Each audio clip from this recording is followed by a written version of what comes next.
Sound. Hello, everybody. Nearly forgot the sound there. Just a couple of seconds late on that one. Hope everyone can see me okay and everything's coming through. My internet's a little bit dodgy here tonight now, folks. So hope everybody's keeping well. My name is Peter Driver. This is our live show, our second live show for the season. And great to see people on there. Billy Boland has the fire lighting. God, it's very mild out tonight, Billy, I thought.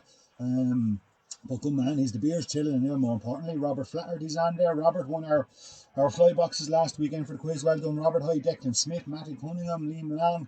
Great to see everyone back on. We have a great show lined up for you tonight. So my name is Peter Driver from Piscari Fly. Anyone that's new to us, this is a live show that we do. Hi, Robbie Berry. This is a live show we do every Saturday night. Bit of crack, bit of fun. Join in. Comments are welcome and suggestions, and yeah, bit of fun. So if you do have any comments around, how you doing, Desmond? Patrick Smith's on there as well. Good to have you back, Patrick. So this, I say, this is our second show of the season, and hello to all our YouTubers for tomorrow. This show will be put up on YouTube tomorrow. And hi, Sean Dowland, how's it going? This show will be put up on YouTube tomorrow for anyone who wants to watch back. Hi to Darius. So you were on Leash Angling Centre today, Darius. I was over in a dare. Tricky fishing, but managed a couple. But say the show will be on YouTube tomorrow, so if you want to watch back over, how you doing, Wayne? Wayne's over there in Wexford. It'll be on if you want to watch back any departments or stuff like that. Huge congratulations to our prize winners from last week. Brennan Spillane won the flies. So if you want to win tonight's flies, all you've got to do is comment, like, and share this post. So if you want to hit the share button there, folks, it'd be great. I'd really appreciate it. Get a ball of people on here for tonight. How you doing, Kevin? Sean Maher's on there. Tony Regan. How you doing, Tony? Hope you're keeping well. So to win tonight's flies, same as last week, you comment. How you, Jared? You comment, you share the stream, and then on Tuesday or Wednesday, once the YouTubers have had a chance to enter, I will do a draw. Well, not me, the wife does the draw on one of these comment pickers, and the winner will be selected to win the flies. Okay, so make sure you hit that share button. Hi, Bernard, hit that share button. So well done to Brendan Spillane last week. He won the flies. But more importantly, our winners for our junior competition, the under 18s, the 2 fly boxes went to, I have them wrote down somewhere, James and John, I think it is, Lawless and Toya, age 9. She won a box of flies, and Alan Lawless put down his 2 sons' names, so they got to share a box of flies. So, guys, those fly boxes were 2 Airflow competition fly boxes full of flies. They went to those young anglers, and great to see them go to good homes. I hope they have lots of success with them, lots of fun sorting them out. How you doing, Brian Canty? Patrick Burke. How you doing, Cyril? Betty Hayes. Hiya, Betty. Hope yourself and Michael are keeping well. How you doing, Michael McGlynn? So those kids get those flies, so I hope you have lots of fun playing around with those. So tonight, let's get down to tonight's show. Tonight's all about loch style fishing. And we got a lovely show lined up for us tonight, folks. I hope everyone's going to enjoy it. I'm going to tie a cast of flies, basically. So I've got a real nice cast of flies here in my head that I'm going to tie for you. I practiced them a little bit today. I'm going to do a nice point fly that has worked well for me over the years and has worked well for other anglers as well that I've tied it for. A really good crack and dropper fly, and then I'm going to do an absolute flaming top dropper fly. Good cast of flies here. How you doing, Bernard? What worked today, Sean? Small black stuff, Sean. Small black stuff. Bits of everything, Sean. A few eggs, a few streamers. They really were so fussy down there. It was so calm, very warm and stuff. But it was tricky enough now. But so we got those lovely flies coming up. I'm going to get started. How you doing, Sean O'Shea? Good to see you on there with us. Going to get those started for you. And then, of course, we have Darren Maguire, the one and only Darren Maguire. I had a chat with Darren Maguire during the week, and trust me, folks, you do not want to miss this. What a gentleman. Absolute fantastic genius when it comes to loch style fishing. And, really had a great conversation with him. Lots of top tips there. Well worth watching. That's coming along in the show. So stay tuned for that one. Thanks a million to Darren for coming on and giving us a bit of his time. He's the Irish captain for 2022. How you doing, Dick? Irish captain for 2022. He's got a couple of gold medals in his back pocket. I think most loch style anglers around the country would recognise him as one of them. Matthew, how you doing, Matthew? From Canada there. Great to have you on with us, Matthew. So Darren's going to be along in a little while to have a chat with us, and trust me, folks, you don't want to miss that one. But let's get some fly tying started. In the vise here, I'm going to put in a B175 Camazan size 10. Okay, this is a fiery brown dabbler is basically what I call it. but it's my kind of fiery brown dabbler. Get a lot of fish on it from the start of the season right through to the end of the season. When is Darren Maguire on? He'll be on in a little while there, Niall. He'll be on in a little while. What I'm going to start on the hook here is I got some Tommy UV size 14, and I'm going to start off this here and just attach it to our hook. How you doing, Jamie?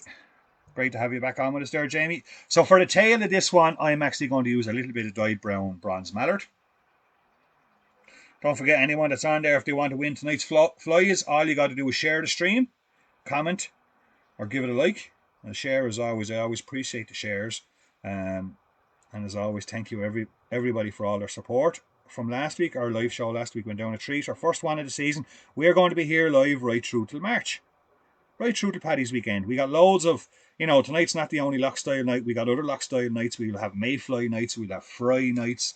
We'll have the whole shebang. So basically all I'm doing there is tying in a little butt. How you doing, Brian Kennedy? Jim Myler's on there. Good to see you, Jim. Gianluca, how you doing, Gianluca? And Dermot there, good stuff. So I just tied in a little hot butt there. Tied it off.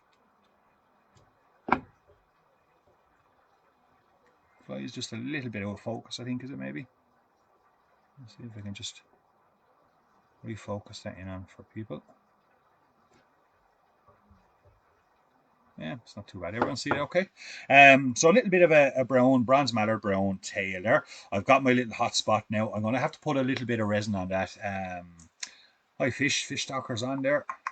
A little bit. So this is a bit of head lacquer by Tommy Fly. Nice and fine, and I'm just going to put a small little bit of lacquer on that, but the Tommy Fly stuff can fray a little bit. It is quite fine, and I just have to put a little bit of lacquer on. It'll soak in quite nicely. It's quite a runny lacquer, and doesn't take away from the... Hi, Gary McKiernan's on there. How's shielding for you this year, Gary? Good, I hope. My tie-in thread then, Kevlar. Let's come out through the oak, so I'll have to get that back up through. And of course I didn't bring up my thread bobbin, so I'll have to do it old style.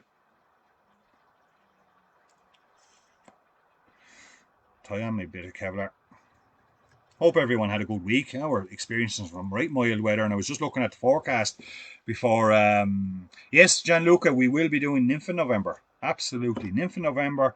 We got some great guests lined up, and that's going to be a great month of fly tying nymphs. Now I'm going to tie in a rib here. So the rib is Globe-Rite number 5. No, Gary, didn't get up to you at all. Now, Ash, look, I've been threatening to get up to you, Gary, for years now, but one of these years, Gary, I'll get up, please God, and it'd be great to go out with you on the lake at Sheelan. What a magnificent lake. Anybody on Enel today? I see a few people were on Enel today. How was Enel today? Any good or bad or indifferent comments? So just tying in. Now, so what I did there was I doubled that up, okay? How you doing, Alan? Brilliant. So Alan's on there from Scotland. So I just doubled up that ribbon material there. Now what I've got here is a bit of squirt or a bit of seals fur. It's a mix of seals fur I use. There is orange, brown, and red. Hi Dave. Dave Donovan's there for us folks tonight from all the way from Shanballymore.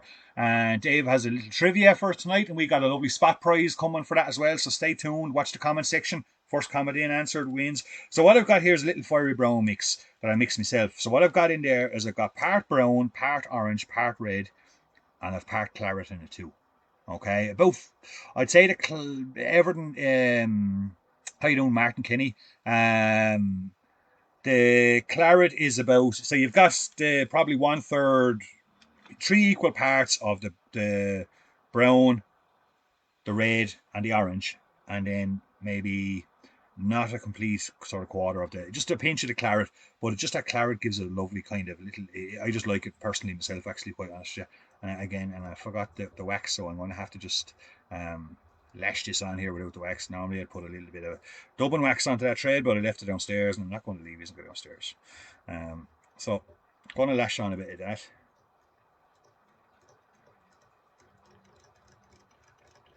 Create a nice bit too much. Say when you're putting on Dublin, less is more. I was a bit greedy on that one. Now here I got a nice brown saddle, and I'm going to take one of the back end feathers out of this one. So it's a cock saddle, which you can see they got these lovely soft and quite long.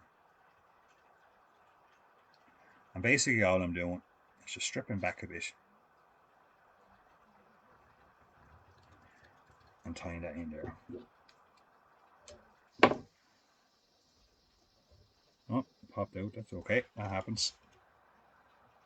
Better happen now than a step or two further down the line.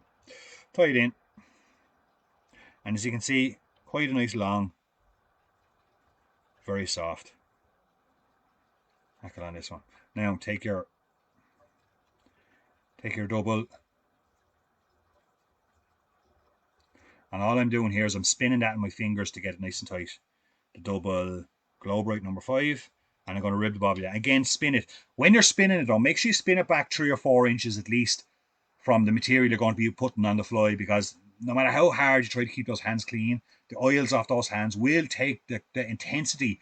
Niall, Darren will be on in a little bit. I'm not actually quite sure what time it'll be, but I'll do a fly or two first, and then Darren will be on, okay? So I spin it in the fingers, but just make sure the part you're spinning in the fingers is back 3 or 4 inches, so none of that section that I'm actually touching is going to go into the fly, because it will take the kind of intensity out of the UV, out of the stuff for tongue tie there now. Globe-Rite. Okay, wrap it up there. Secure all that well in first. Go to my, and just take away that waste. So that's a size 10, Robbie. Size 10 Kamasan B175. And now just in there you can just see, I can see it a lot clearer. I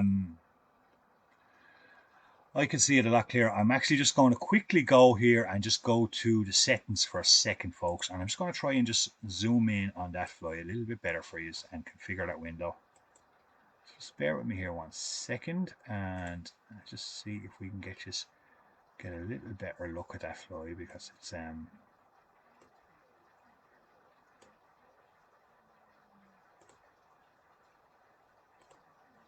okay. You can see we have a nice little orange rib going through that fly. When that fly gets wet, that orange will just bounce off of that. Okay, next we're going to put on our wing,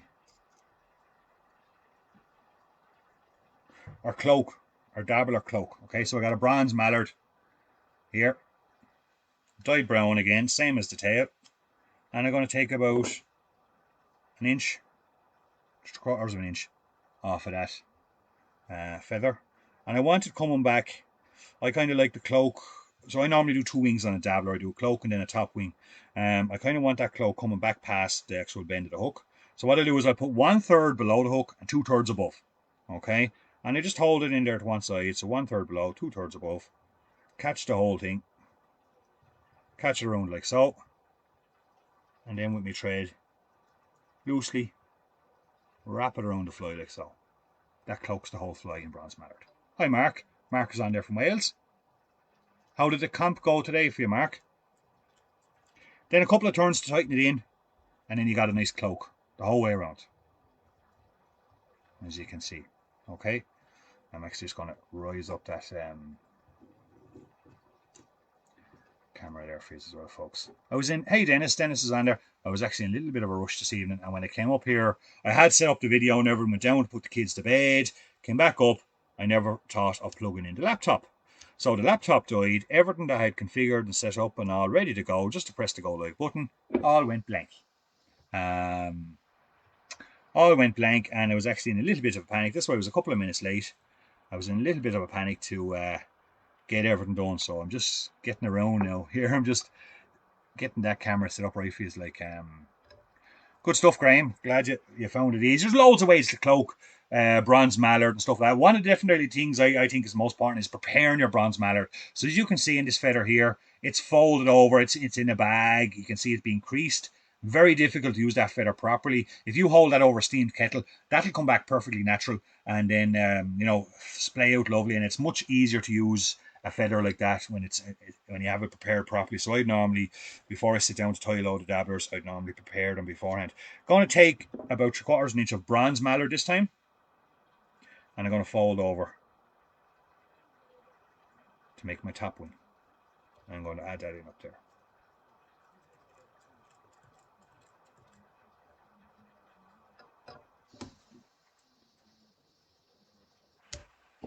Trim away your waste.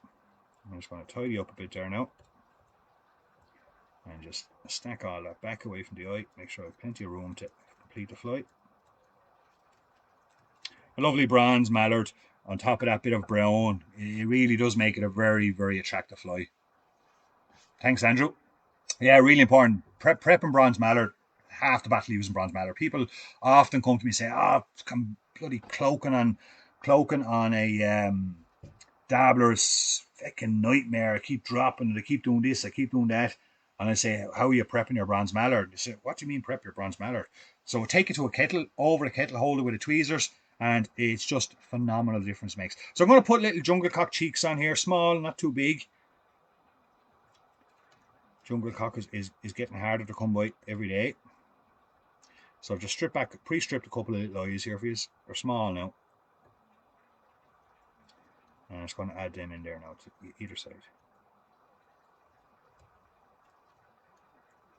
I had visions when I was resetting up all the computers and everything, that visions that I was going to be putting up, and no, sorry guys, no internet tonight, or no live show tonight. It was just for some reason everything was not working. You know, when you're in that panic, 2 minutes to go to the show, and you're just in that little panic. Thanks, Robbie. I thought, no, not tonight. I was really looking forward tonight. Really looking forward to the chat I'm going to have with Darren Maguire later on. I said it's pre-recorded during the week. Fair play to Darren for giving up his bit of time to talk to us and share his wealth. And all I can say is wealth of knowledge. Wow, it's I could have listened to him for hours talking. I got a little bit of black marker here now, and I'm just going to touch up the head of that fly and just touch up that Kevlar. Create a little black head on this one. So this is a good point fly. I've got some great Graham. Thanks, Dominic. I've had some great sessions on this fly. I remember 1 year going up to Joe Trill for the opening day of the season and getting 5 trout in the opening day of the season on this fly. I've got trout in September on it. Really is. It's one of my good point flies. Lovely, naturally browny, fiery brown, dark fly. Even works well during the sage. That one bloody piece of bronze mallard keeps coming out there, and as the tail ad says, there's always one. Sometimes I tie it with a little red head, but I think with the butt and the ribbon, there's no great need for it on this one.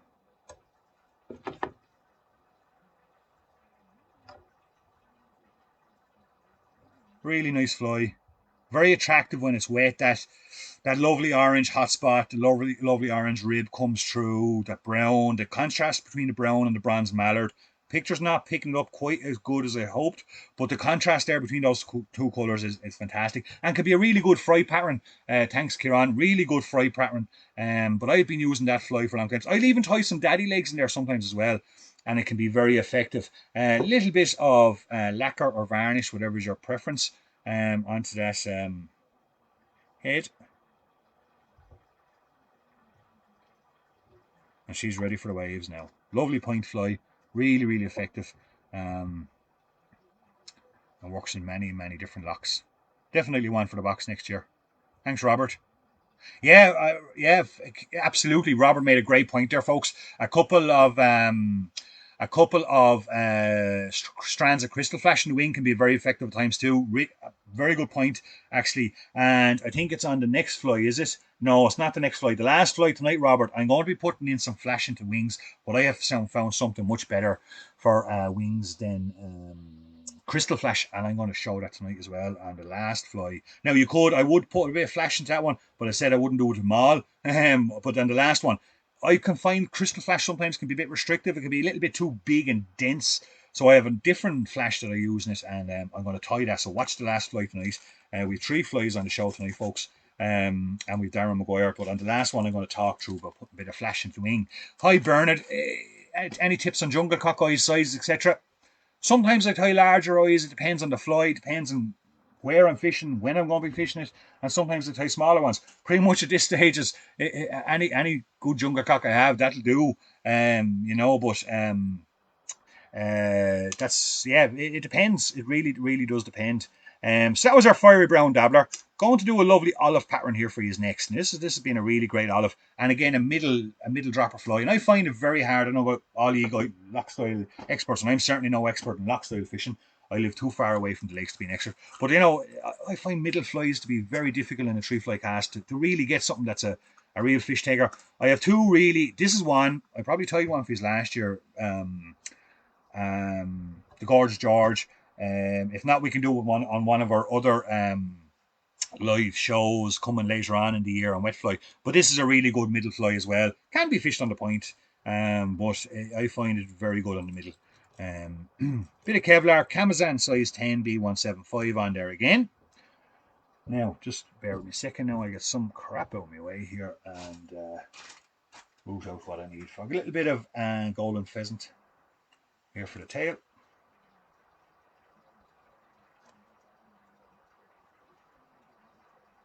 Hope everyone's having a nice Saturday evening. And don't forget to share the stream. It'll put you into the competition for winning all these flies. They'll be posted out to you. Hi, Dennis. Adair, thanks, Carol. Adair was, geez, Dennis. It was absolutely flat calm there. There was a bundle of fish on the surface. Like everywhere you looked, there was just fish cruising around. Yeah, no, a good point. A lot of them do, and I over the last number of last 2-3 seasons,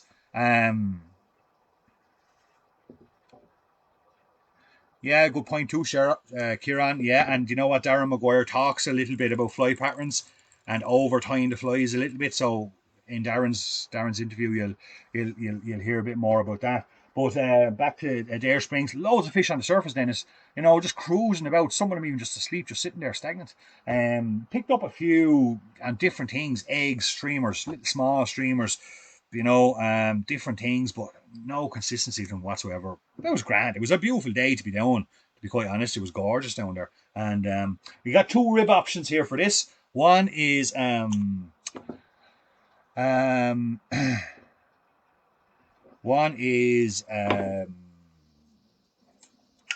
Oval Gold, and the other one is Globe-Right number 11. And I'm going to tie this one with Globe-Right number 11. Depends on the day. On a dark day, I'll use the Globe-Right number 11 as the rib. And if I'm fishing in brighter weather, should I say, I will use the Oval Gold. Okay. Here I got some seals fur from Vineyard, and it's dark olive. Again, apologies, left me wax downstairs. I'm not going to go down and get it for the minute. I might guess is when Darren comes on. Darren's going to be on with us very shortly, folks. Dubbing on a bit of that.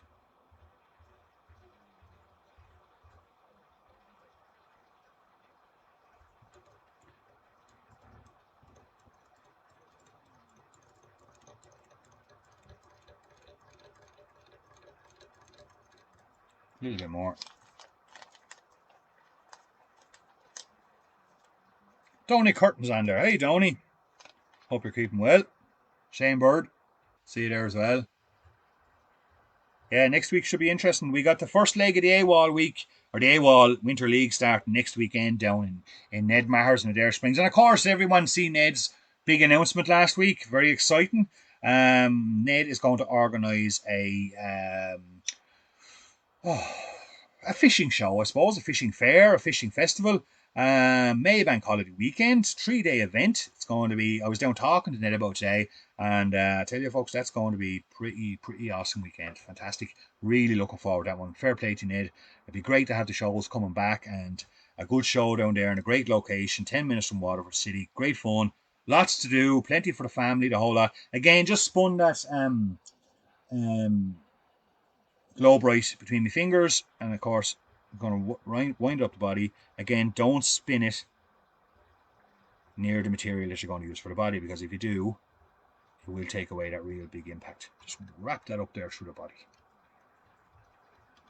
As you can see, I put in 5 or 6 there, quite a lot. I want that to have a good impact on the finished product of this fly in a minute. Still lots to go.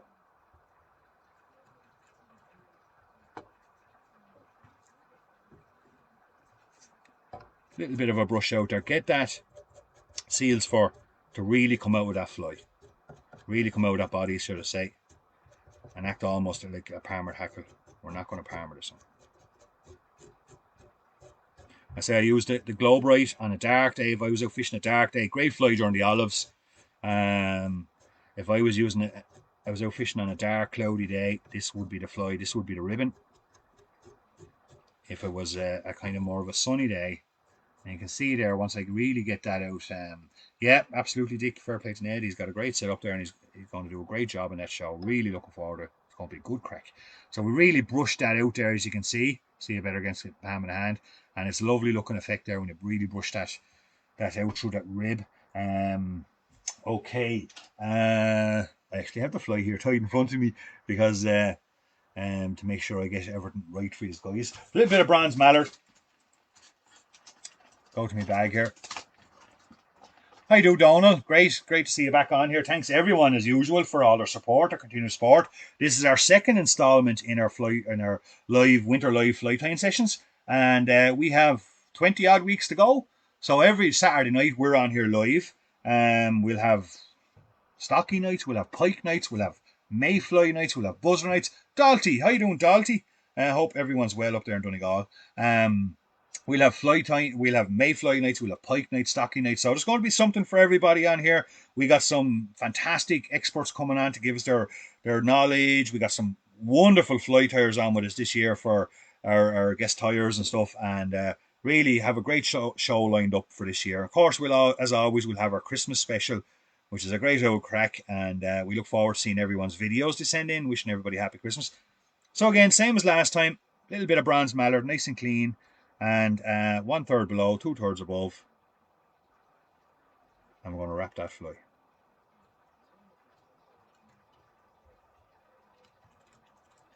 Tighten it up.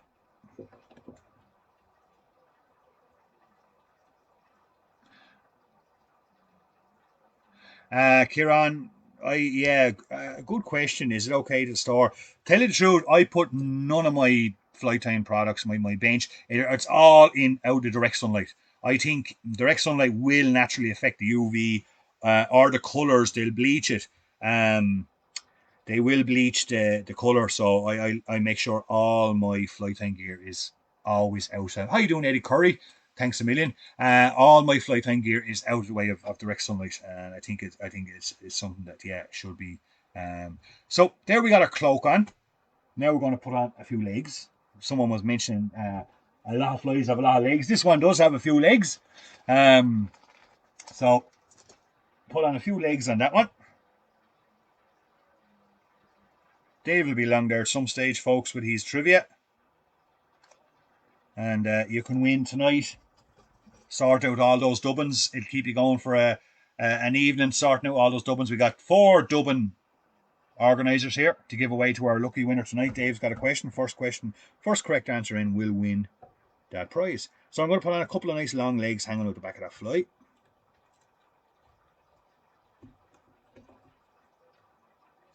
Not too bad, Eddie. Eddie's asking how's things. Everything's okay, Eddie. Tipping away. Winter time is here now. Down to fly tying. Things are settling down a little bit after a decent enough summer, I can say. Thanks to everyone. Getting another little bit of bronze mallard, about half an inch or so of the same bronze mallard feather. Fold it over and tie that just in there on top of that fly again.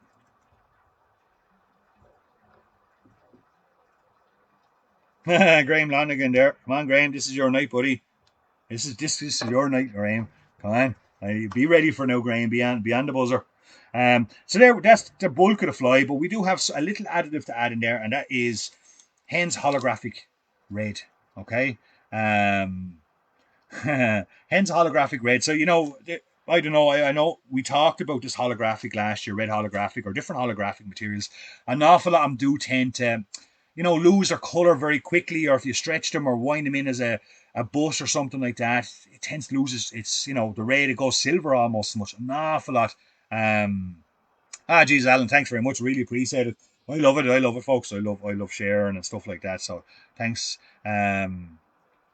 That's a great point Dennis has just made there. Leaving Fritz beside a window in direct sunlight tones it down. Somebody can get the right colour even by dipping in hot water. So you have to keep everything out of sunlight. Brilliant. Thanks a million for sharing that, Dennis.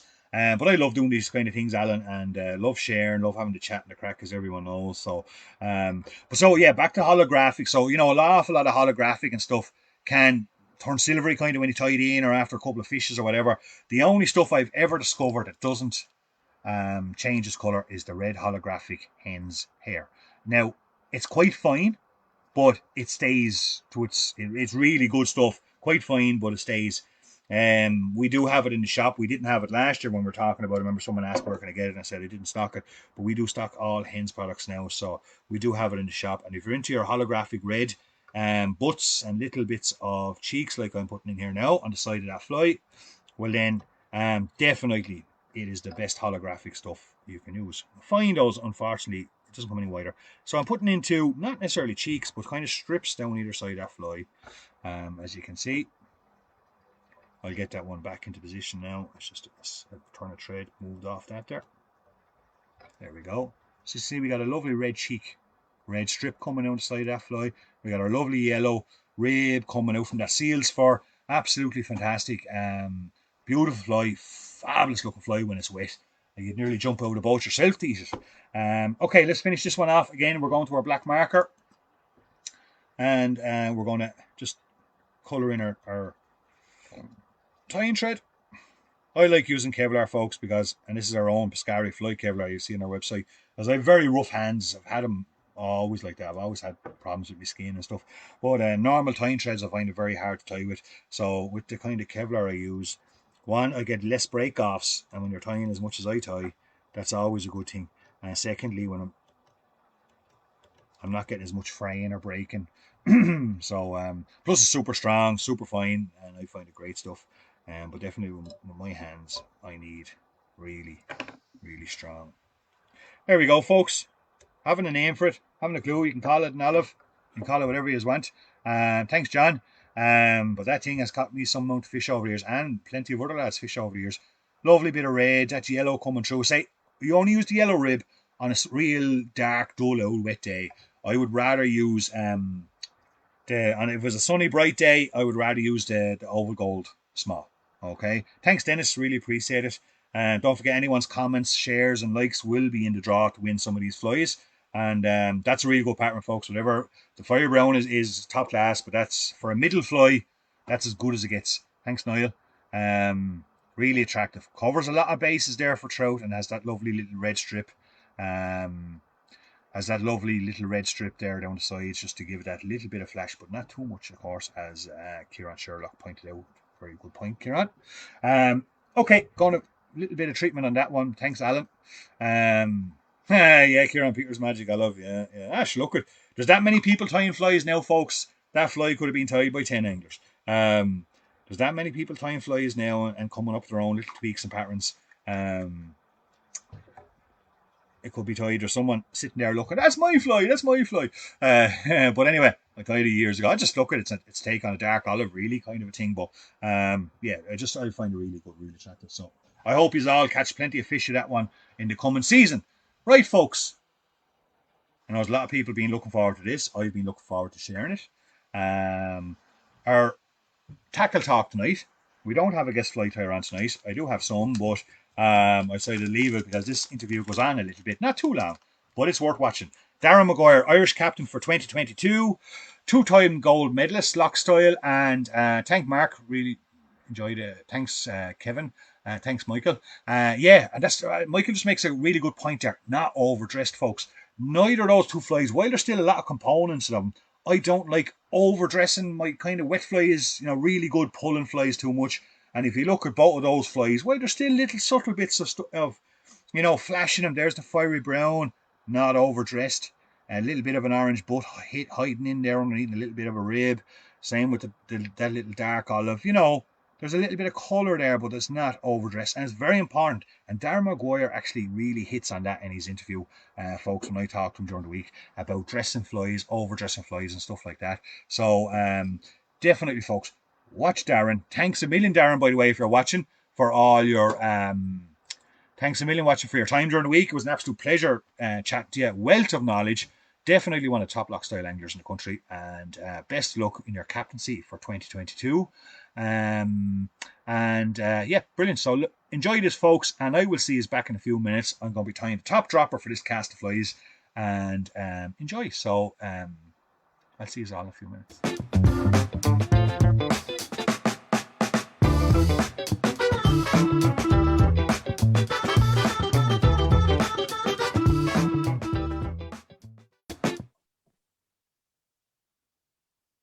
So welcome, folks, to another Tackle Talk here with me, Peter Dwyer from Scary Fly. And tonight, we've got our special guest here, the one and only Darren Maguire from Fermanagh. Darren's one of the top boatmen in the country, and he's kindly agreed to come on here tonight and share some of his expertise and knowledge in lock-style fishing. So Darren, how's things? You're very welcome tonight. Glad to have you on with us here. Thanks a million. No, everything's good. Just finished off the season there in Loch Sheelin there. So no, definitely it's back to the fly tying for the next couple of months. For the winter. And how generally was it the season for you, Darren? How did you find it? We've seen some cracking pictures on Facebook there, some of your beautiful trout. But how did you find the season? Look, the season, obviously with COVID and all, was a bit of a knock on, but it was still a good season. Look at weather was a bit up and down at times, and certain places where you wanted to go just didn't go. The salmon was very slow this year, but the overall look at the fishing was very good in general. The mayfly was excellent in certain, some certain weekends when you got the weather right. So overall, like we started off in the duck fly, and then you had your Campto, so we were fishing the likes of your carb and mask for that. Right. The buzzer fishing always, the duck fly is a brilliant it's a brilliant style of fishing. It's a totally different style of fishing. A lot of people you have to get very familiar with it. It's floating lines, it's midge tip lines, it's 2 to 3 flies down deep, fishing either epoxies. Then you're into dry flies where you're fishing the likes of size 14, size 16 adult duck flies for single fish rising in very shallow water. You need your frog hair, you need your Pacific line, you need everything perfect. You need to line up your boat right. These things are very important for that style of fishing. They're crucial to catching fish. Yeah. Yeah, they are. And then the likes of your buzzer fishing is going into the small weedy bays, lining up locations where there's duck fly hatching, where there's orange fly popping up. When you see them, it's lining up the boat in the correct position to get that cast to the perfect location, because you could do a drift, and in that every time in that one Pacific cast every year there's a fish on that cast. So it's amazing. Like, I've often been drifting with a guy and he gets in a tangle and I'm begging him to go back out casting again because I know the take's going to happen and next thing line runs off. Right.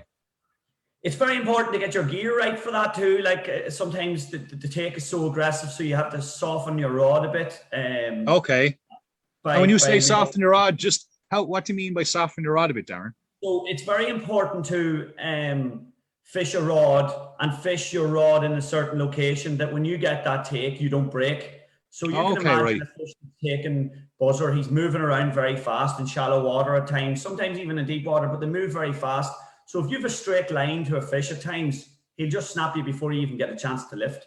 Right. So if you have like a 6, I like to use a 10 foot for a 6 weight for that, or a 10 foot for a 5. Certain people, just depending on the location and what you're doing, but I like to be able to throw a long line because there's a lot of fish rising at that time of the year. So with a 10 foot for a 6, I find that even a corduroy ripple, you can throw pretty nearly like a full line to a fish.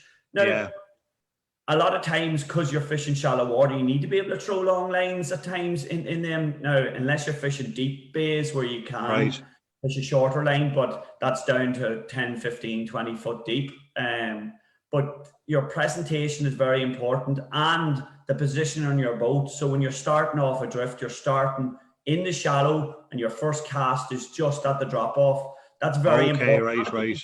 In the deep water, and just think, you actually need to be starting in the shallow water and working that drifting out across it. A lot of fish tend to lay on that drop off, and it is important to know that, at that time of the year too, with the water being so cold, fish tend to move in that wee bit of shallow water at times. Right. Yeah, I get you. And you're just So, positioning that boat then using the oars and kind of tipping it here and there with the engine, just getting it lined up exactly right.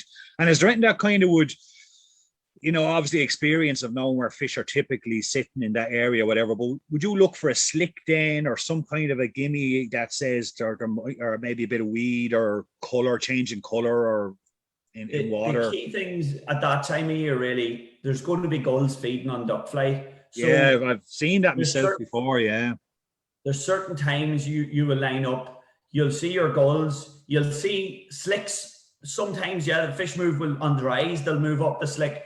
At that time of year, really, you're looking for the hatchet fly. And when you can get there just as that hatchet fly is coming on, it's magic. You can actually be sitting in a place with no fly hatching, and you see the odd swallow starting to appear, and next thing your rod just goes off. And if you're in that luck, you could get 5-6 fish and very exciting fishing then, because you're waiting on that pull and that magic takeoff. It really is and it's so artificial, because when you catch that fish, or even if you spoon him and you're putting him back, or even if you see it in his mouth before you're putting him back, you can see that the buzzer just moving in him, like he's in full flow, feeding down the bottom.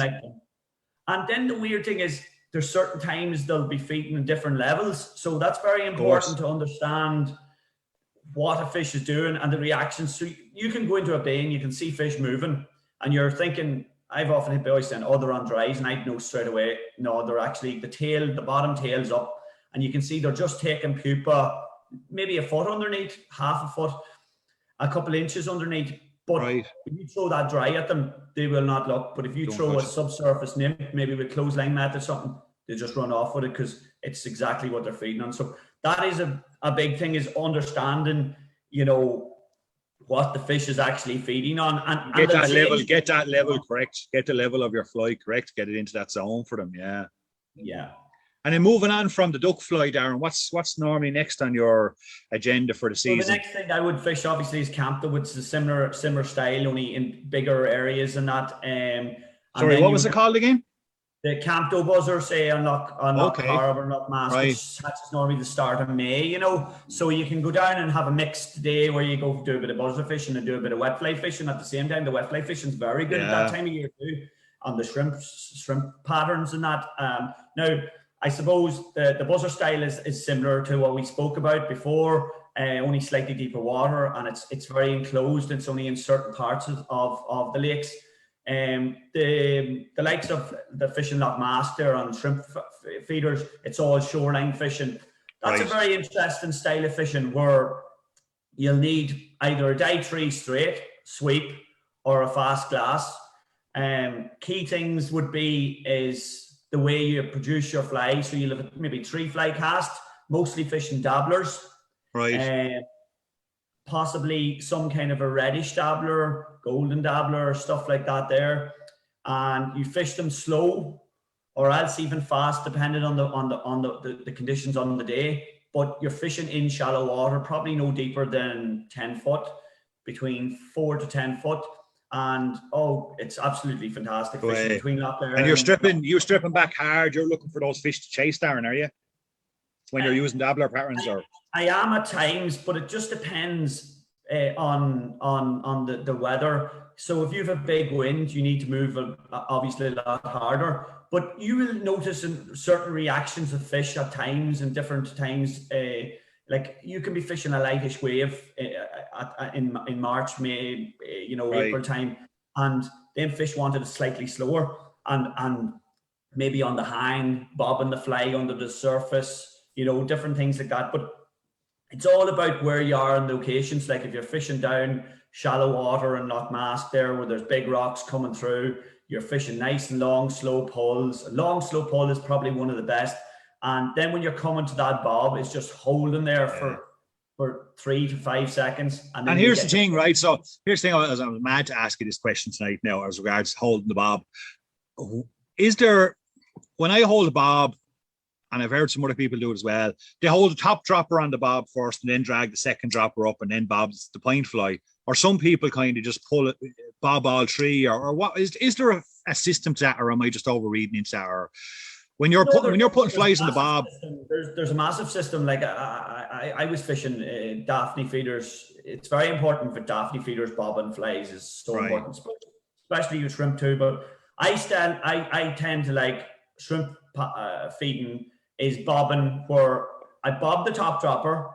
Right. And then as I'm moving it towards the boat, I had to bring it across the wave or front of the wave. Okay, yeah.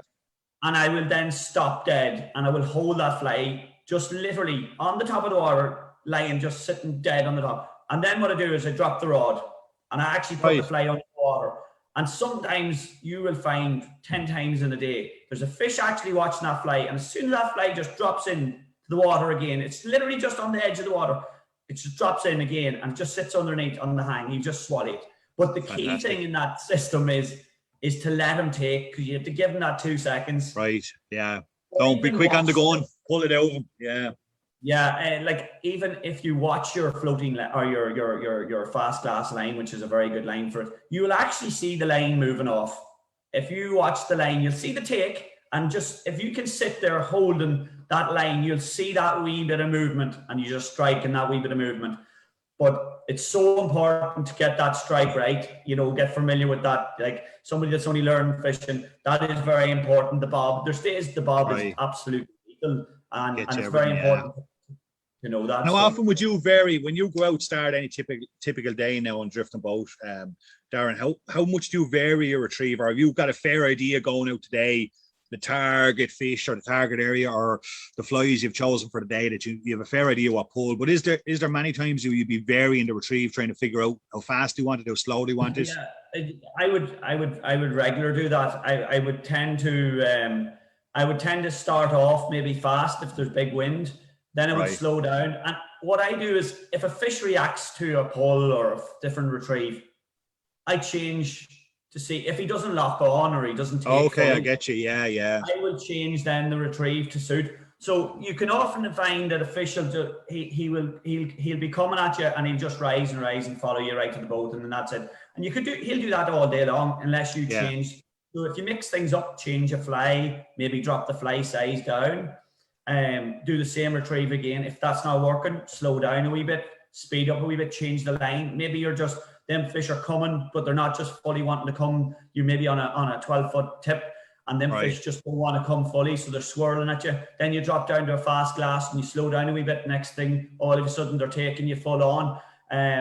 But you do need to mix it up. Like the person that just goes out and fishes the same method all the time, there's certain days he's going to struggle.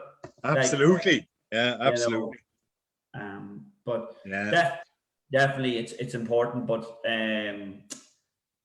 and moving on from there, then you're kind of leaving. You're in around the month of May. You're obviously then heading for your mayfly season. And I know you're quite a well-recognised mayfly angler around the country. You get plenty of rewards. What sort of approaches and things would you have for mayfly time? Mayfly is a brilliant time of year because obviously you have that cracking hatches of fly, fish moving on the top. I tend to use dries literally all the time for that. If you magic fishing, I'd say, yeah. It is magic fishing. Now, I tend to fish a type of a wolf fished wet also. If you're really struggling in a big wind and you can't fish dries, I would fish a kinked up wolf. All right. And then I would fish 2 mayflies below it. There's one wet maize. Wet maize. So I'll fish maybe a darker may on the tail for an imitation of a nymph, basically, the likes of a French partridge in the middle. Or a green dabbler, and then a ginked up wolf or Mosley. And the wolf would be obviously an attractor, kind of making a bit of noise in the heavy waves, getting trout to look up or follow or chase. It'd be fished with a floating line or a 12-foot tip or a midge tip or something like that. It's pulsing through the water. You'll get takes and reactions, especially on a bigger wind or any conditions, but. It's very important when you're fishing the wets there is dropping your fly, like if you're Loch Con, say, and dropping the fly down maybe, or if you're in Loch Mask, it's a small hatch, a fly. So the fish might be on for an hour and you might have to drop your fly to a 12, where if you're in Loch Sheelan, you could use an 8. Loch Erin's the same. It's amazing. Big flies. You could use a massive 8 on Loch Erin and they'll just come up and swallow you. Magic. But The dry fly fishing is the real art in the mayfly and the spent net. And that is basically the way I look at it is your boat presentation is half the battle in the mayfly. It's What do literally you mean by boat presentation now?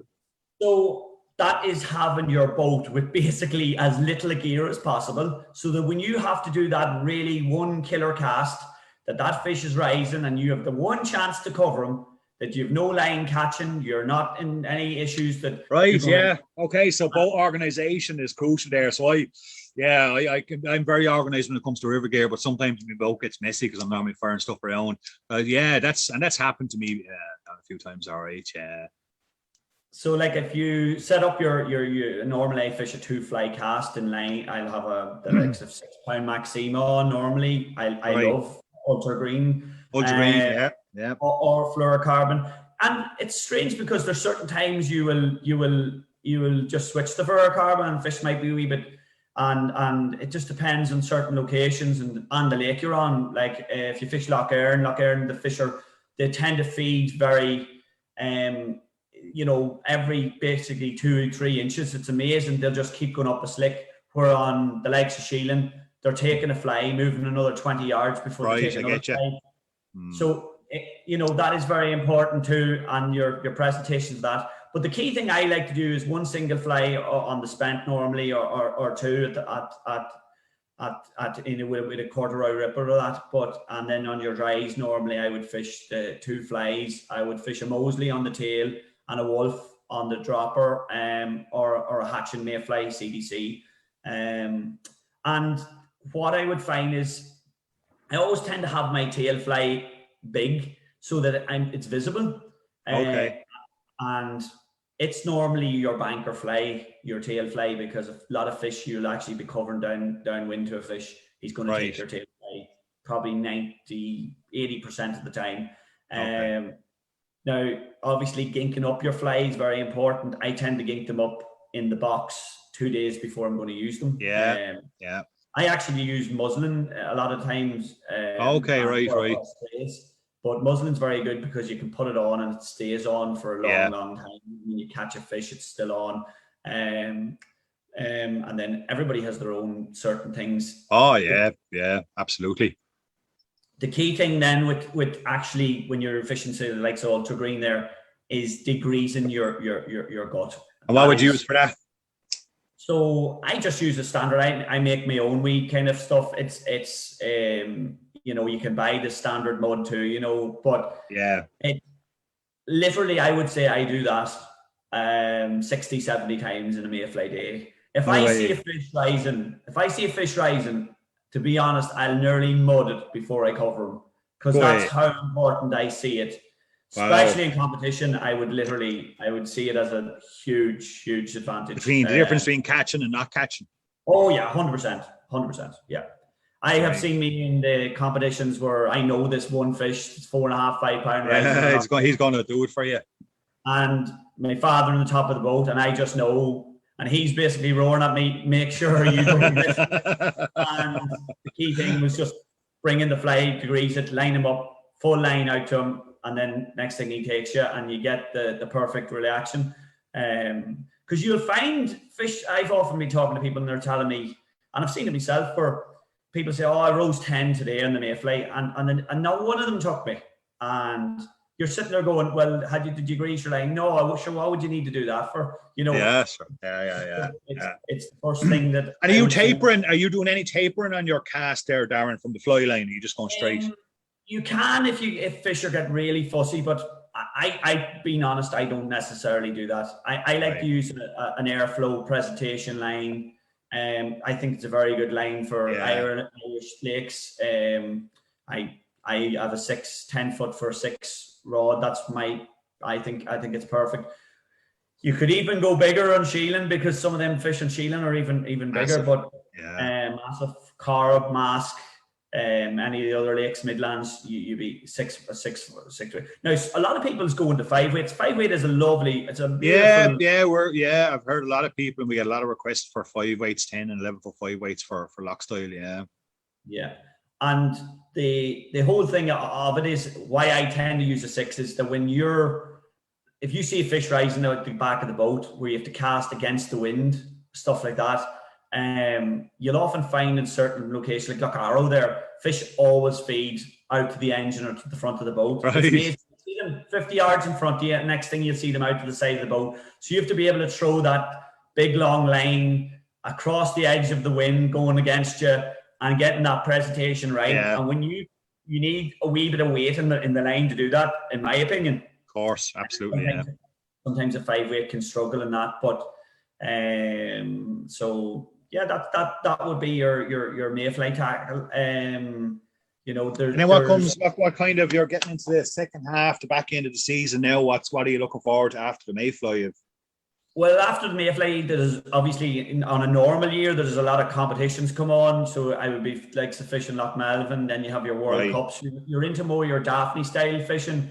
You have your bit of sedge fishing on Mask. Now, this bit of sedge fishing on Mask is basically very similar to the mayfly style, where you're just fishing your 12s, your 14 sedges, you know, on a corduroy ripple. You're looking for your slicks. You're lining up your fish on their slicks. You're looking for your hatches of fly, and very similar to the mayfly.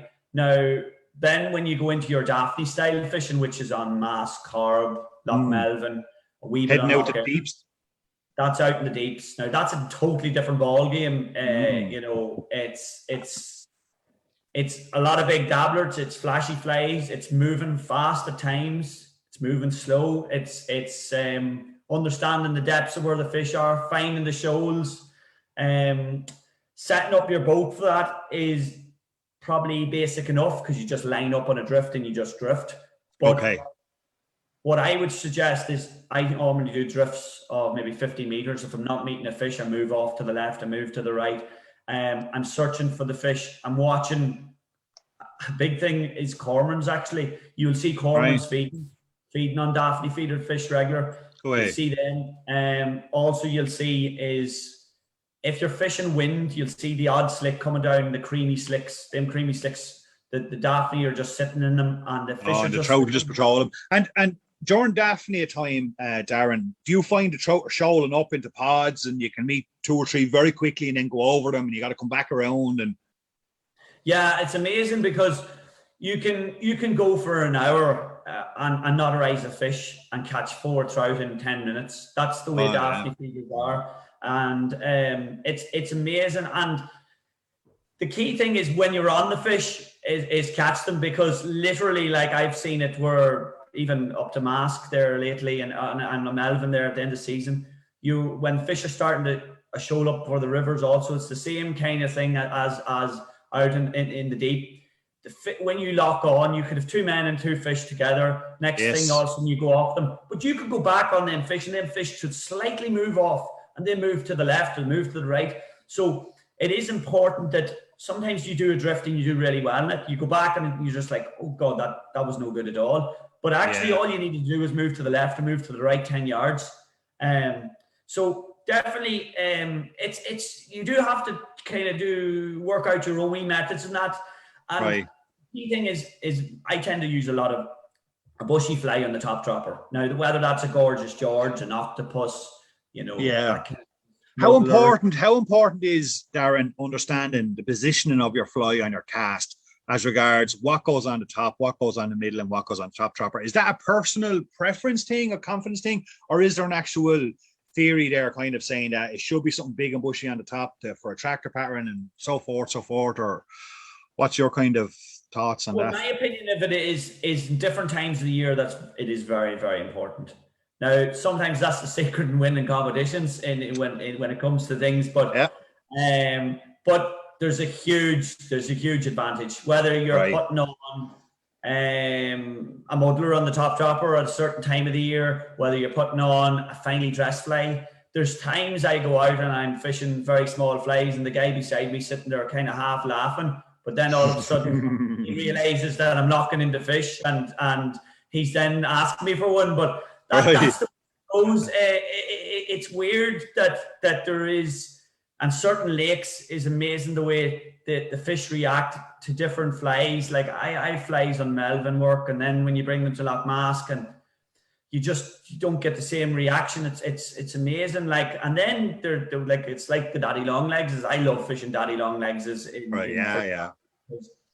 you know, I get great. I gink up my daddies, and what I do is I pulse them along the side of the wave, and I get fish jumping up and down over them. I get brilliant takes, really good crack, and very enjoyable day. And the beauty of fishing the Daphne is that you don't need to be a big caster. You can throw a very short line and still do really well. You know, like a lot of fishing in Ireland, especially wet fly fishing, you don't need to be a big caster. You can fish close to the boat. Of course, yeah. Because the boat's going to move and get there eventually anyway. You will, you know. But the only thing I would say is if you don't cast far, try and retrieve fast, even though you're casting short, just to get the fish's reaction. Like Daphne feeders is all about reaction and movement. Okay. Movement of the fly, whether it's fast, whether it's slow, maybe movement fast at the start, then slowing down. All them things add in different factors to how well you do in a day. And there's certain days like you'll go out and the fish are reacting to a fast retrieve, and then you have to do that. And you will meet maybe 10, 15, 20, 30 fish for the day, fast retrieve. Where if you were the guy beside you fishing slow, he's just not going to get that reaction. No, but then there's often days you'll react and you'll move 20 fish for the day, and the guy beside you that's pulling slow rises 3 and gets the 3. So yeah. It's a trial and error. That's what it is. It's trial and error. But it's about finding out what they want on every given day, isn't it? Kind of really exactly what they're looking for. Now, the key thing, and you were talking back to the flies and having a top drop or a middle fly and a tail. Yeah. I tend to go a lot with, like, I mix it up a bit where I'll have like mayfly patterns or bright flies on the top dropper to bring them fish up. Then I will drop down maybe size and maybe drop down color on the middle or tail. But it is important to everybody has their own of course, absolutely. Yeah. But it's amazing. Like, I had a pattern there that was very familiar with me, and I would have got a lot of fish over the years on it, but it's kind of gone off a wee bit, and I changed it up this year, and I couldn't believe I literally just changed something small in it, and the reaction I got from fish was absolutely amazing. Which it's mad, isn't it? I normally fish it in the top dropper. I changed it to the middle, and because I was bobbing and, as I said, holding the fly just under the water, fish were just reacting. They were following in the whole way to the boat. Next thing, they were just taking it just underneath the water. And it is amazing. People that tie flies should change a fly, even if you're absolutely fly, don't be afraid to change it. Put a wee bit of legs in it. Tweak it a bit, tweak it, but it is important to not put too much twigs in it where you can kill the fly altogether. You know, so. And what length droppers are you tending to fish, Darren? What size of a dropper do you fish off your cast? Roughly in around 5 inches, maybe. Roughly right. 4 to 5 inches. Yeah, I do a standard normally water knot. I find that as the best. People have their own choices. Especially, it's very, very important.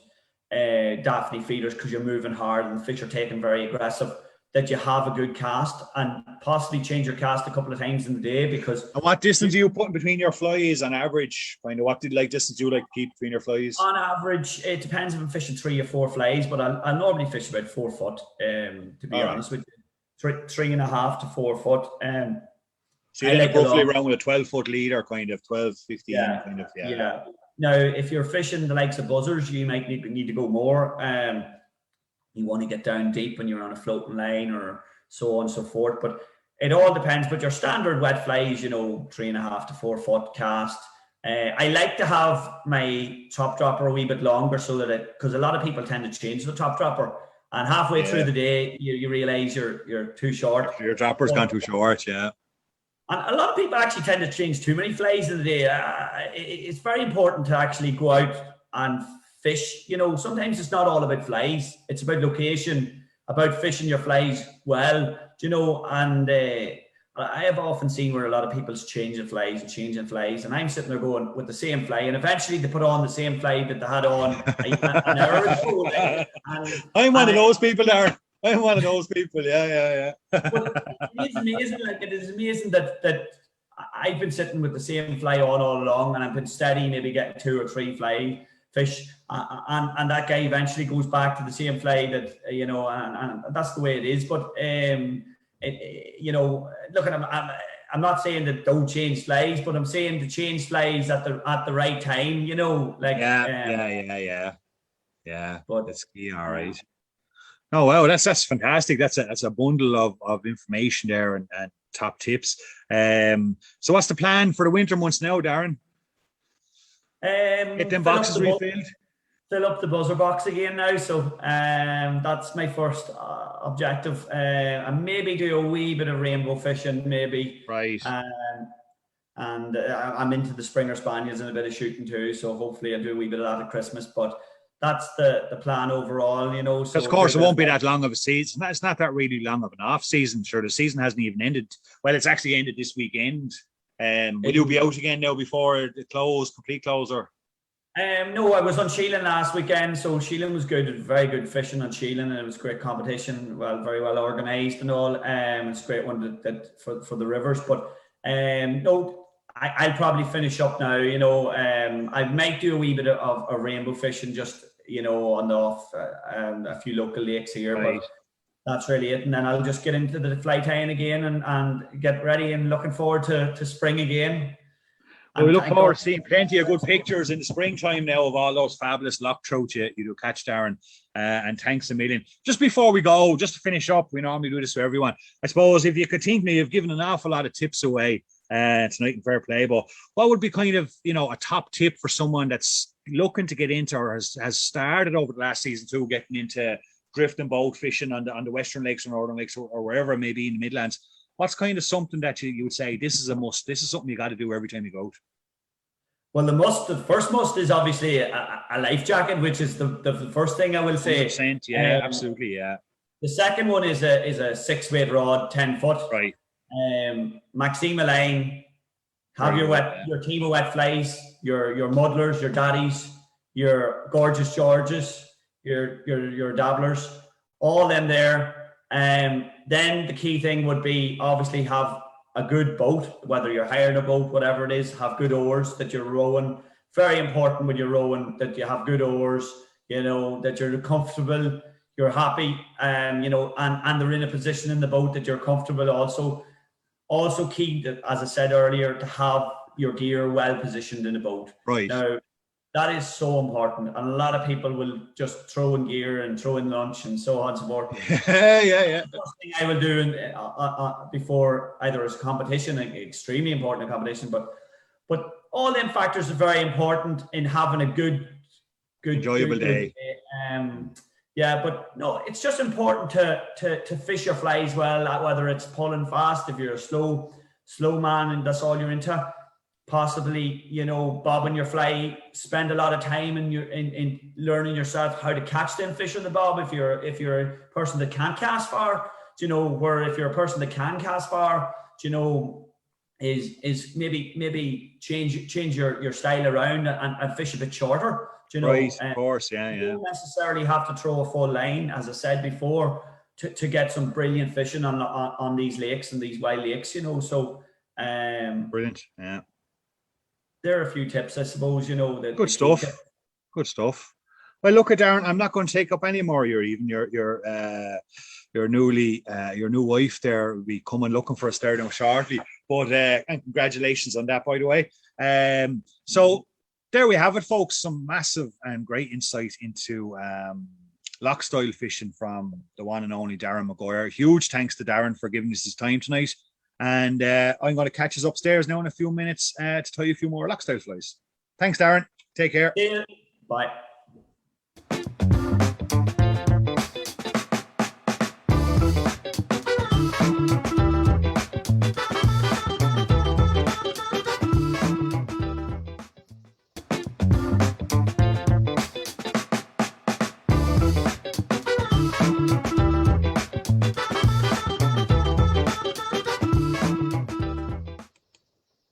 There we have it, folks. The one and only Mr. Darren Maguire. Huge thanks to Darren. That was a wealth of information there from Darren. And I think if you watch that over a few times, you could pick out bits and pieces from that there every time. Darren's knowledge is so vast, it's amazing. So, hats off to Darren. Thank you so much for coming on and sharing your experience with Darren. We really appreciate it. We wish you all, you and your team, all the best for 2022. In the lock style. If anything we can do here for you guys in Piscari Fly, please don't hesitate just to pick up the phone and give us a shout. But well done. Thanks a million, Darren. Great interview. Really enjoyed that one. Hope everybody enjoyed it, actually. See some lots of great comments coming in there. Tony Rooney's on with us for the first time tonight, Tony. Thanks very much for your kind comments. We're on here live every Saturday night, Tony, and we've special guests and guest fly tires on with us every Saturday night, covering all aspects of fly fishing and stuff like that. Hans is on with us there in Germany. How you doing, Hans?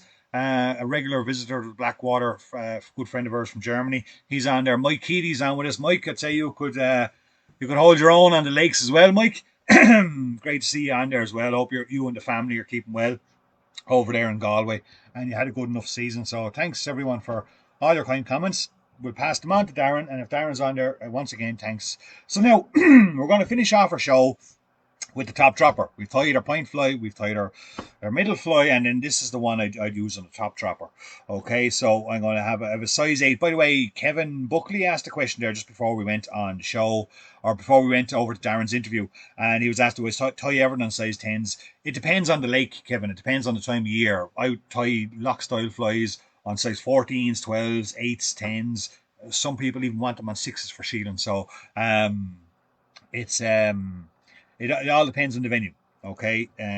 Just for the purpose of the show, it's easier to tie in the big 10s and 8s because of visibility, be able to show up the pattern well to people and stuff like that. Attaching a bit of Kevlar there to Absolutely Dalty. Yeah, mentioned his dad also. Yeah, well, fair play to Darren.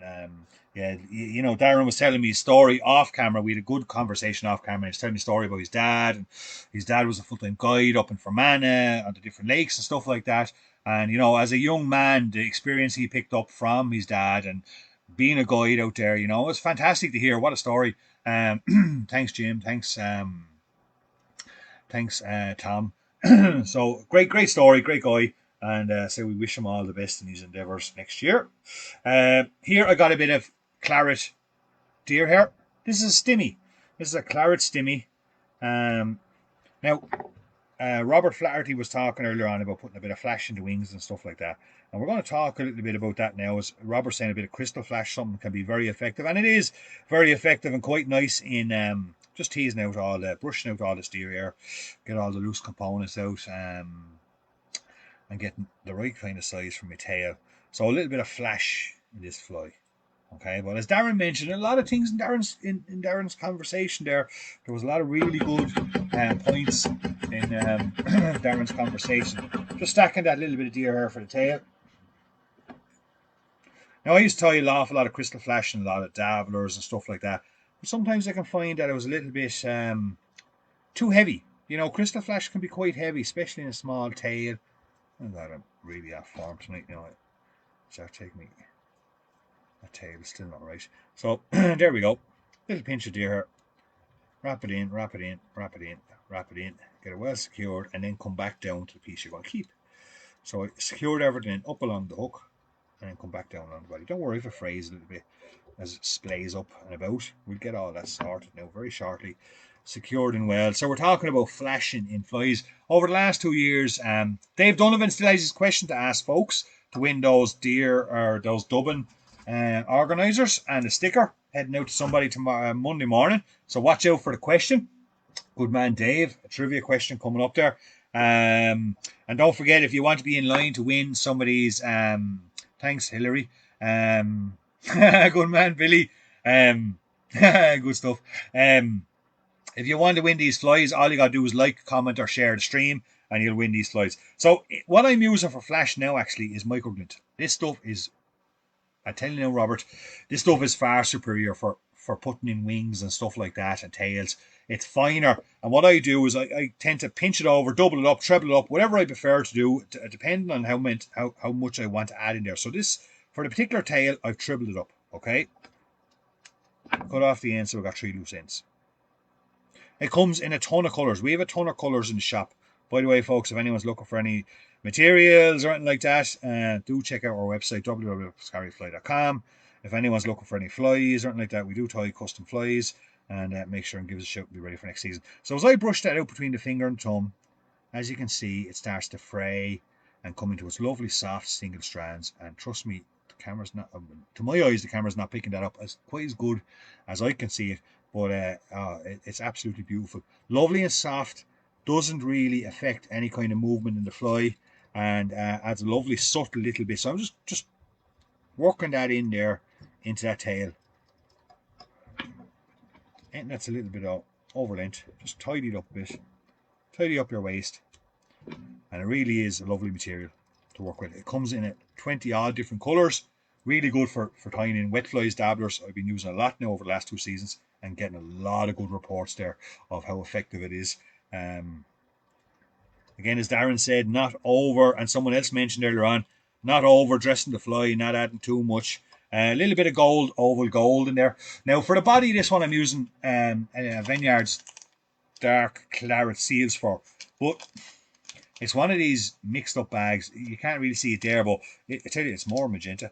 It's not really dark claret. I have had other dark claret from Vineyards, and it was dark claret. This is not. It's like one of those messed up bags. I've had it a good while now, and I use it on this particular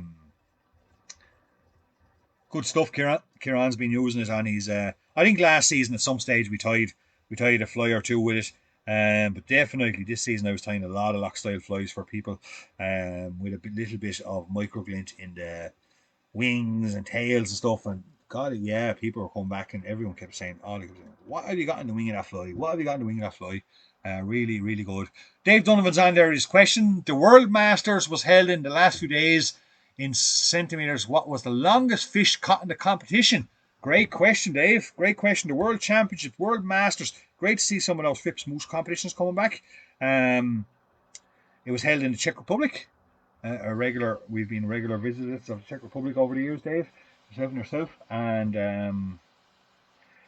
held there. I actually can't off the top of my head think who won it, but what was the longest fish? So well done. Great question.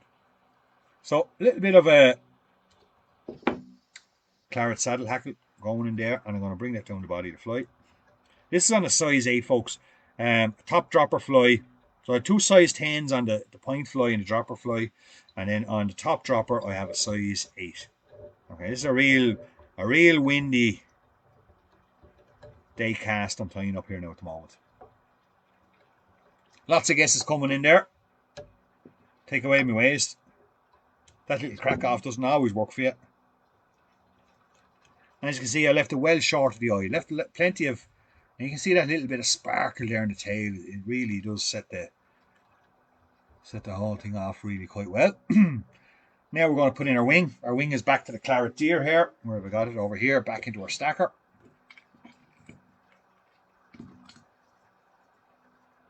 Don't forget, folks, to say we're live every Saturday night. We have some absolutely amazing shows lined up for the next, from now to March. If you're doing nothing else, tune in, say hello. It's great to see so many people on with us here tonight.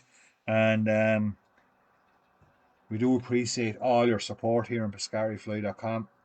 A small little fly fishing business over here in Kilkenny on the River Nore.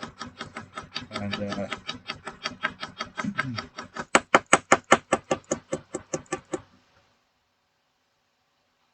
so Dennis McGuire's on there. How you doing, Dennis? Great to have you on. Spent many days in the boat with Darren. He sees 10 times more fish than I do, just to prove the point.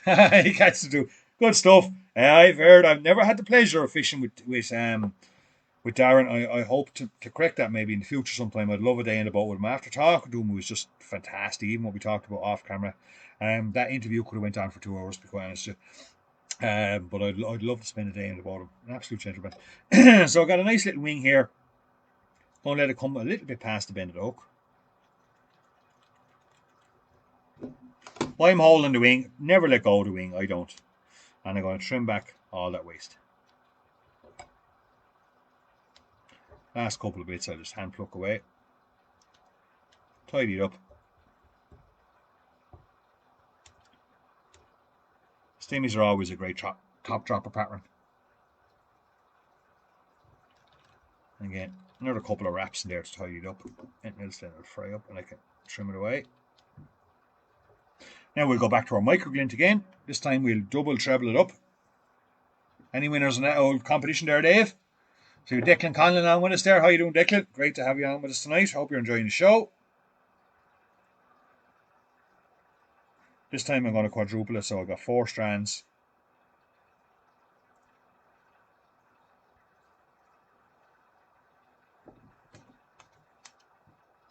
Trim off both ends, the loops.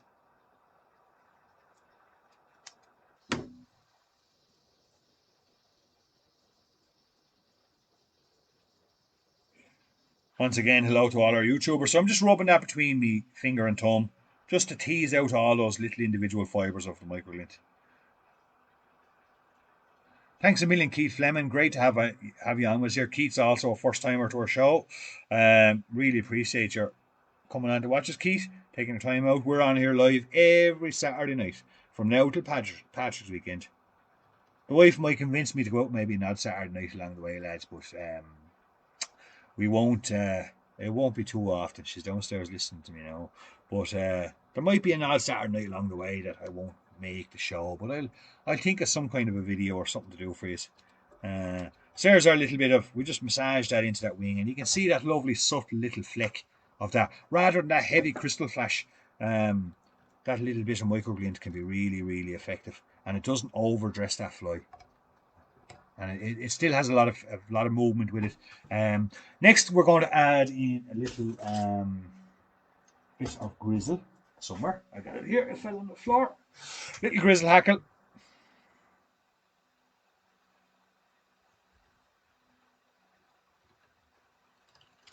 For a head. Then I got some Spectre number 98, which is what I use. Declan Conlon, just after mention the name. Declan Conlon, congratulations, you're our winner for this week at 47.7. No, I'll be on the night before AWOL, Dennis. I'll be on the night before AWOL, definitely. AWOL starts next Sunday, and we will be live here next Saturday night. Yeah. I'll have all my small little black flies tied by then. You're very welcome, Declan. Great to have you on the show, and I'll get that stuff out to you, those 4 lovely Dublin organisers, and you can find those on our websites if anyone wants to organise their Dublin this winter, and your sticker. I'll go Friday night instead. Thanks, Luca. You can tell Deirdre that, Luca. You can give her a ring there and tell her that to go out on the Friday night instead. Next Friday night, actually, we're going out to Gorey. We're going to head up to Gorey next Friday, up to my folks in Cortown. They're going to look after the kids, and we're going to head out for a night out. Can't wait for it. So looking forward to a bit of dinner and a few pints. You can't beat it. Next Friday night. But I will be here next Saturday night, the night before AWOL. And, yep, absolutely. So I just put on a bit of that Spectre number 98 there on the head, and now I'm just bringing up my grizzle hackle through that. As Darren was mentioning there, creating that bit of noise on the top dropper.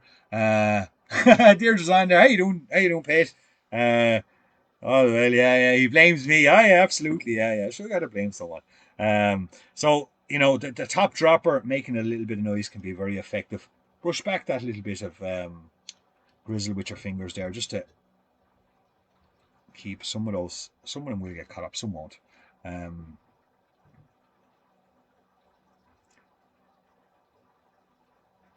Whip finish in the head there. Don't need to colour that. It's going to be so small of a head. It's going to go right up there into the Dublin, the whole lot. You're very welcome, Mike Lermont. Mike Lermont is on there from Canada. Hope you and the family are all keeping well there, Mike. And any other of our Canadian friends that are on. I know some of you had a really tough time this summer with fires and stuff. I was watching some of it and talking to some of you, so I hope you're all recovered well and getting back to some kind of normality. So there we have the little Clary. Thanks, Declan. Glad you enjoyed it. Great to have the likes of Darren, the knowledge of Darren, and we've got some great shows lined up for the summer or this winter. Sorry, I've been working on the show all summer, getting interviews done, meeting people on the rivers, meeting people on lakes and stuff like that, and getting some really good stuff done. Thanks, Kieran. So stick with us for the winter, folks. Every Saturday night live here at 8:30. Scary Fly, myself, Peter Driver. And we'll tell you as many as we can and have the bit of crack, sure, why not? Thanks a million, Downey Curtin, Robert Flaherty, appreciate it. So there we have it, folks. That's another Saturday night, or second Saturday night, all tied up. And a good cast of flies there for you. Some great information on from Darren Maguire. It's not the end of our Lochstyle nights. We will have more coming down the road. We will have mayfly nights, fry nights, loads of stuff to do with Lochstyle fishing, lake fishing. Plenty of experts coming on. Plenty of experienced fly tyers coming on to share there. Thanks a million, Mike. I really appreciate it. I remember one time you gave me a very nice claret stimmy, Mike, heading to the Corrib, and it was an absolute beaut. Mike taught me an awful lot to do with hi Julie.